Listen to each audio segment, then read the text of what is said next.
Welcome back, gamers. In this video today we're going to be ranking all of the legends in Apex Legends Season 20 ranked. Now before you get in the comments below and tell me that your legend is not S tier and it should be, just hold off. Just let me explain real quick.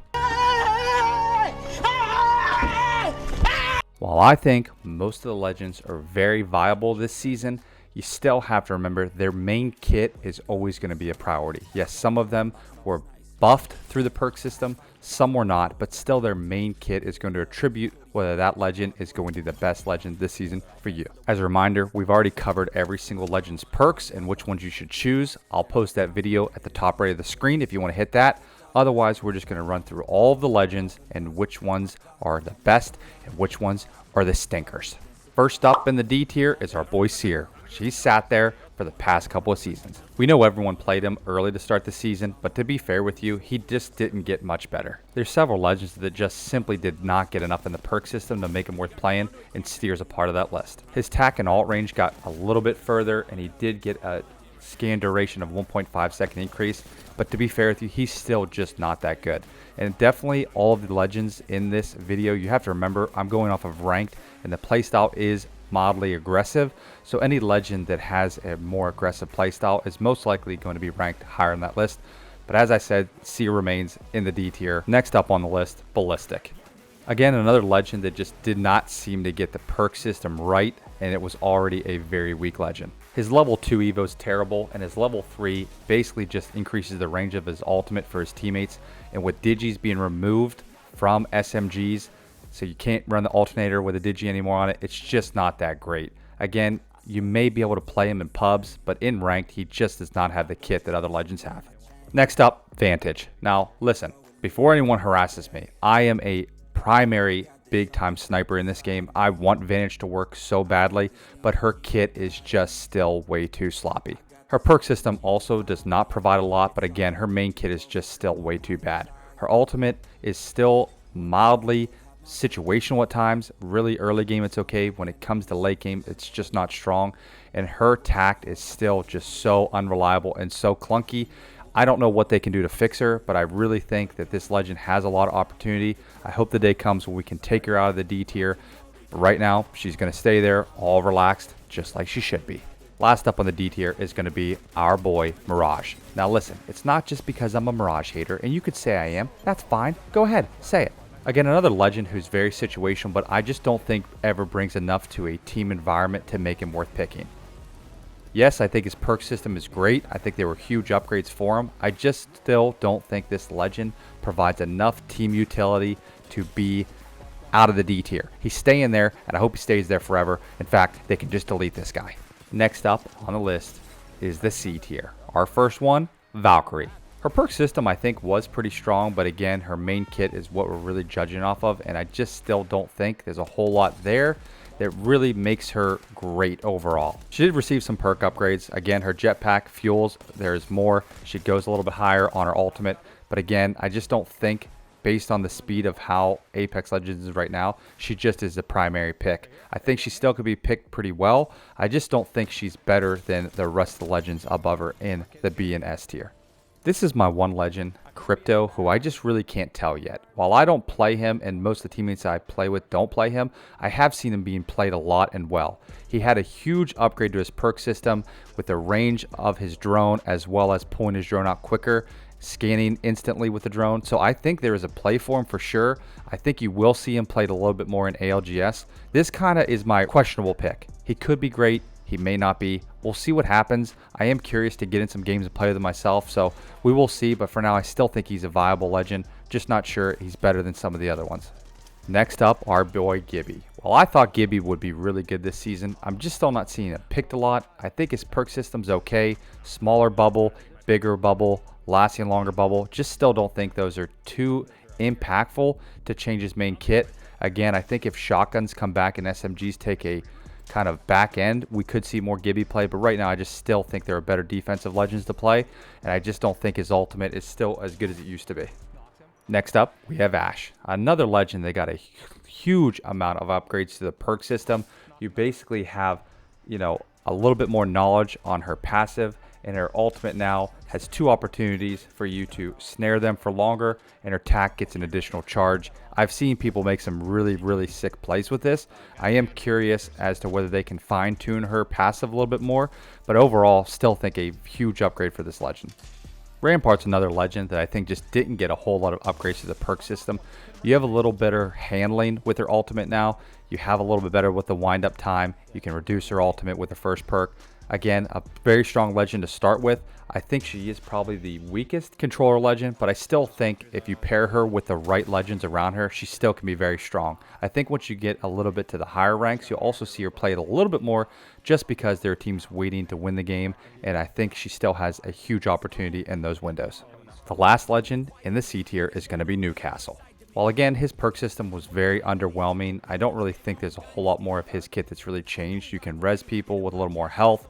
You can have your shield go a little bit quicker.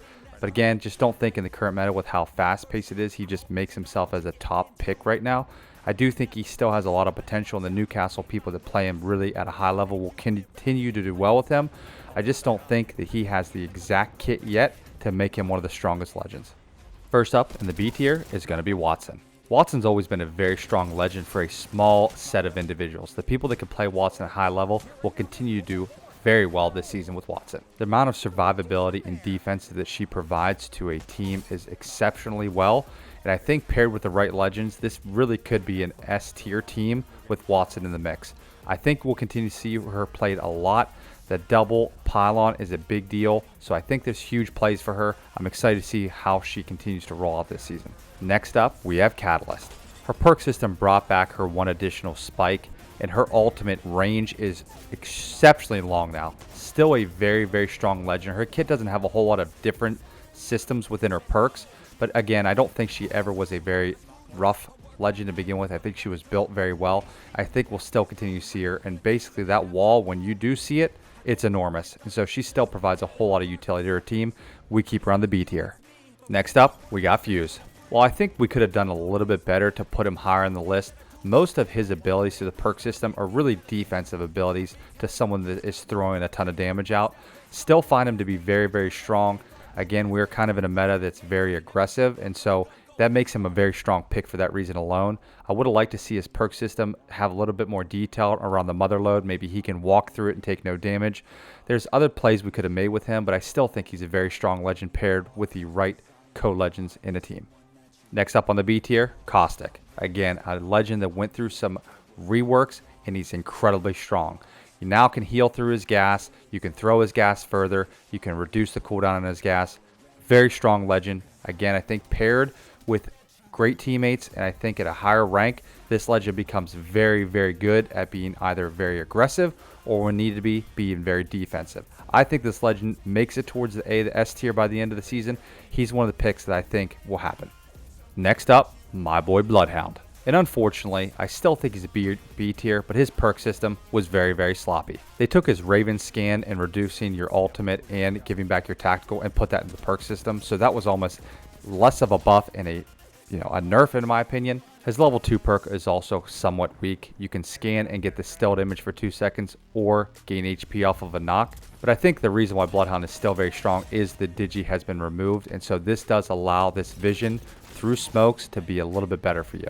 I don't think we're seeing as many Bangalores as we did last season, but when you do see them, Bloodhound becomes a very strong pick for that reason alone. Next up, and the last one in the B tier, is going to be Lifeline. Her perk system is just one of my favorite, let's call it next to favorite in the entire game right now. You have quicker revive speed, cooldown your tactical, she can drop a supply bin, or she can gain self-revive. The amount of plays that you can really make off of Lifeline now is astounding. The problem I think we have with her is just, again, the meta is currently very aggressive, and so I think there's still better legends because of this playstyle, but if it does slow down, her kit right now is one of the most enjoyable ones. Not to mention, she has the best heirloom in the game. Can anyone agree with me in the comments? Is that the best heirloom? Let me know below. Before we wrap this up, if you've watched this far, if you would drop a like and subscribe, it would mean the world to me. We've been pushing on this channel for the last 6 months, trying to get you as much information as quick as you can so you can get in there and start ranking up. So anything you do to support this channel means the world to me. Let's get into the A tier. First up in the A tier is going to be our girl Loba. Another legend I think the perk system could have been a little stronger for. You can get an extra item out of your lobe alt, your tactical goes a little bit longer. Not much has really changed in any benefit she really does within the team comp. It's just that she's such a strong legend to pick to get in and out of zones quickly. Now she has a little bit more survivability, so we keep her in the A tier. A strong legend, continues to be great. Next up in the A tier, Bangalore. One of the legends I've played for the most part a ton the last 2 seasons in solo queue. Just provides a whole lot of offensive and defensive capabilities to help a team comp be very, very strong. While I don't think her perk system is very strong, and with the nerf to Digis, I still think she has such a strong kit with having defensive and offensive capabilities that she's going to continue to be picked. We don't know, maybe we'll see a slight increase on her perk system, but right now they're really just lackluster. Again, not much to say here. Everyone knows Horizon's great. You can do a little bit more with her kit now, but her perk system also is still just extremely weak. Again, a legend I think they'll fine tune a little bit more and have a little bit more capabilities to, but still just an overall strong legend. Survivability, a huge ultimate, can really change the dynamics of a fight. So we keep her up there. I don't think that they can do anything really wrong with her, but I do think we'll see some changes in the positive way. Next up, our boy Pathfinder. The really only notable thing about him is that when you grapple now, if you use the level 2 perk, you grapple, kill someone, your grapple is refreshed. This makes Pathfinder even better at chasing down enemies now. Another legend that I think people play at a very high level. Not quite sure if we'll see him on an ALGS level because his level 1 perk is not exceptional. But overall in ranked, he has a ton of playmaking abilities, and usually in ranked, that's what you need, is the playmaker. Next up, Octane. Perk system was very strong to Octane. I think the double pad is great. When you look at the evos that are now dropping randomly on the map, having someone like Octane that can get around to these things quickly and level up your evo shield puts you in even in a better place. The perk system really benefits him sprinting a lot, so I think you'll continue to see this legend played a whole lot more. And I think if people pick him strategically with other legends, this guy can zip around and get you wherever you need to be.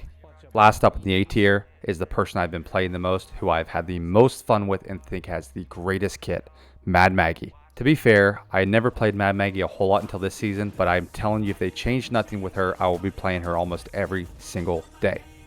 The first perk, dropping 2 thermites on your ball that now does not stop rolling once it hits someone, is an exceptional. You have double drill to stop people from running away and hiding from you. Her kit overall makes her to be a phenomenal legend at being very aggressive and very passive. So I will tell you what, if you've been sleeping on Mad Maggie, it's time to pick her up and learn her today. First up in the S tier, Wraith. She provides a whole lot of individual gameplay along with team play. I think you could make a whole lot of plays with her ultimate. The way the game is now, sometimes getting out may be the smartest play to recover. She has that. All of the perks along with her are very situational, and you could choose them each game, which ones need to benefit your team the most. And for that reason, we put her in the S tier. Not to mention, anybody that plays Wraith, all of you already know, they're usually a psycho, and for good reason. Wraith, you stay in the S tier, I'll stay in the B tier. How's that work? Last up in the S tier is the Rev Conduit combo. While we could easily put these guys individually, we're just going to talk about them together because that's most likely when you'll see them played. Rev's kit is 100% about surviving longer, becoming the raid boss of Apex Legends, and Conduit, the Heal Master 2000, meaning you're always watching your team take damage and trying to help them avoid it. While both these legends are great on their own, it doesn't really matter the team makeup. We put them together because I think these are probably the 2 legends first to get tweaked in their perk system. Both legends right now are solid picks, however, don't think they're going to be safe enough to pick long term because I think these 2 receive a nerf quicker than later. That being said, we'll do another video at the split to see how things have changed. You can already find the pick rates of all the legends. In my opinion, you're going to see most of the legends I have ranked higher being played simply because of their win factor. And as always, thank you so much for watching. I always appreciate and always respond to every comment that's listed below. So if you have a question or anything you want to say, drop it below, and we'll see you back here next Sunday at 12 p.m.